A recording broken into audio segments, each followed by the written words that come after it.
यूहन्ना बपतिस्मा देने वाले की मुनादी। उन दिनों में यूहन्ना बपतिस्मा देने वाला आया और यहूदिया के बियाबान में ये मनादी करने लगा कि तौबा करो, क्योंकि आसमान की बादशाही नजदीक आ गई है। ये वही है जिसका जिक्र यसाया नबी की मार्फत यूं हुआ कि बियाबान में पुकारने वाले की आवाज आती है कि खुदावंद की राह तैयार करो, उसके रास्ते सीधे बनाओ।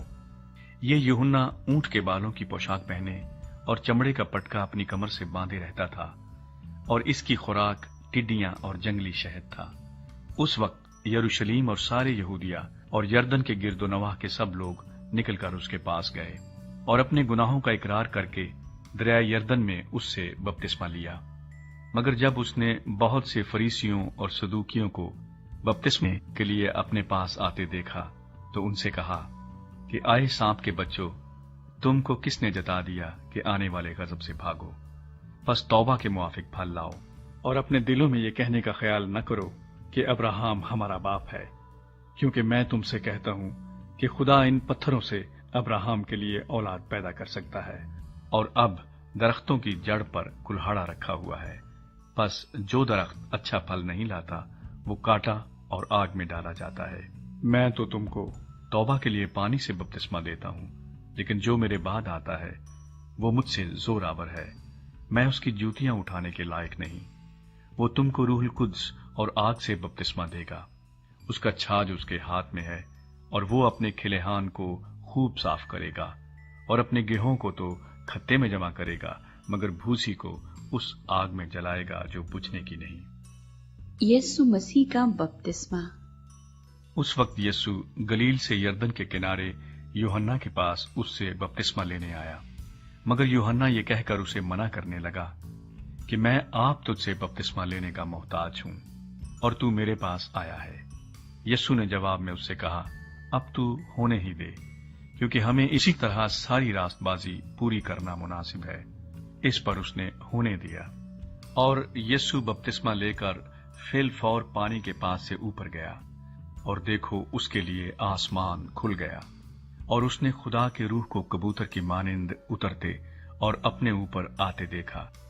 और देखो आसमान से ये आवाज आई कि ये मेरा प्यारा बेटा है जिससे मैं खुश हूं। जन्म का लंगड़ा।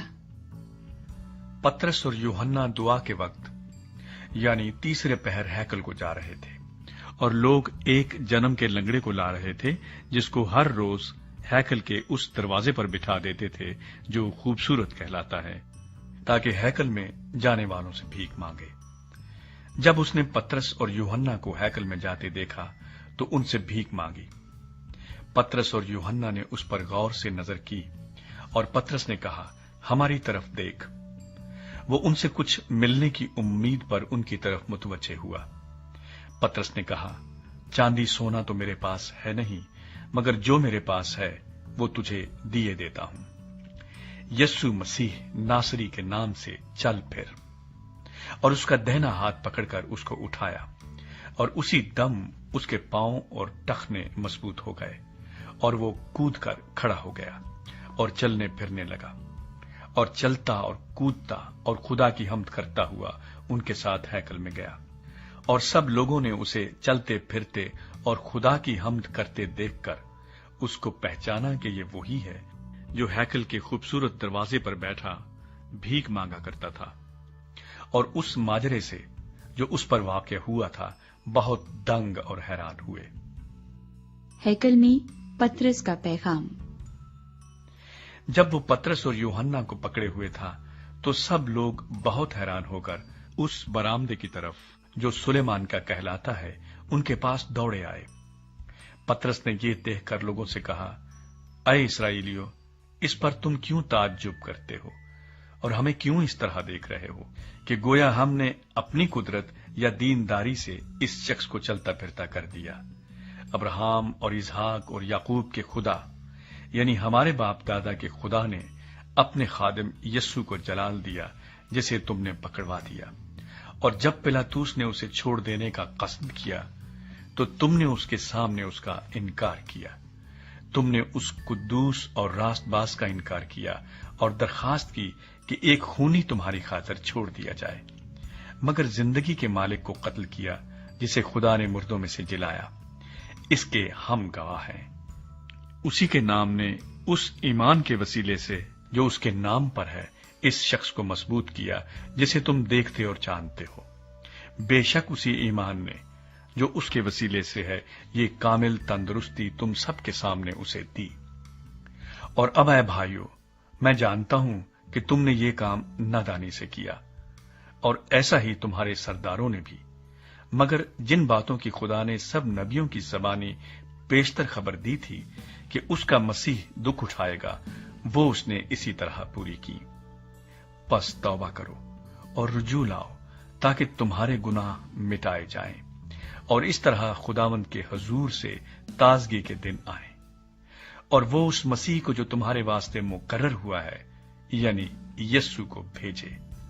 जरूर है कि वो आसमान में उस वक्त तक रहे जब तक कि वो सब चीजें बहाल न की जाएं जिनका जिक्र खुदा ने अपने पाक नबियों की ज़बानी किया है जो दुनिया की शुरू से होते आए हैं। चुनांचे मूसा ने कहा कि खुदावंद खुदा तुम्हारे भाइयों में से तुम्हारे लिए मुझसा एक नबी पैदा करेगा, जो कुछ वो तुमसे कहे उसकी सुनना। और यूं होगा कि जो शख्स उस नबी की ना सुनेगा वो उम्मत में से नेस्तो नाबूद कर दिया जाएगा। बल्कि सैमुअल से लेकर पिछलों तक जितने नबियों ने कलाम किया उन सब ने इन दिनों की खबर दी है। तुम नबियों की औलाद और उस अहद के शरीक हो जो खुदा ने तुम्हारे बाप दादा से बांधा, जब अब्राहम से कहा कि तेरी औलाद से दुनिया के सब घराने बरकत पाएंगे। खुदा ने अपने खादिम को उठाकर पहले तुम्हारे पास भेजा ताकि तुम में से हर एक को उसकी बदियों से हटाकर बरकत दे।